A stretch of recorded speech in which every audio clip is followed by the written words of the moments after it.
দেশে এখন দরিদ্র মানুষের হার 18.7%। এর মধ্যে সবচেয়ে দরিদ্র অবস্থানে আছে মাদারীপুরের ডাসার উপজেলা, আর জেলা হিসেবেও সবচেয়ে দরিদ্র মাদারীপুর। এছাড়া দেশের সবচেয়ে ধনী জেলা নোয়াখালী, আর সবচেয়ে ধনী থানা ঢাকার পল্টন।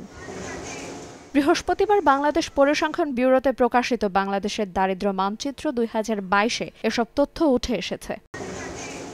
বিবিএস এর দারিদ্র্য মানচিত্রে দেখা যায় দেশের বিভাগীয় দারিদ্র্য সবচেয়ে বেশি বরিশাল বিভাগে। এই বিভাগে দারিদ্রতার হার 26.6%। অন্যদিকে সবচেয়ে কম দারিদ্র চট্টগ্রাম বিভাগে। এই বিভাগে দারিদ্র্যের হার 15.2%।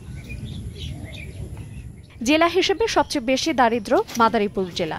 এই জেলায় দারিদ্রতার হার 54.4%, আর 6.1% দারিদ্র নিয়ে সবচেয়ে কম দারিদ্র নোয়াখালী জেলায়। আর উপজেলা হিসেবে 63.2% দারিদ্রতা নিয়ে শীর্ষে রয়েছে মাদারীপুরের ডাসার। সবচেয়ে কম দারিদ্র ঢাকার পল্টনে। এই এলাকায় দারিদ্রতার হার 1%।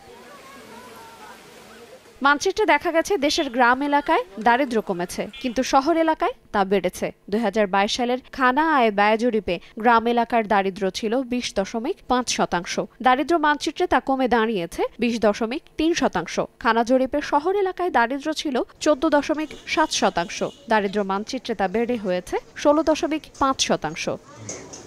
আইরিন আয়াত, সময় সংবাদ।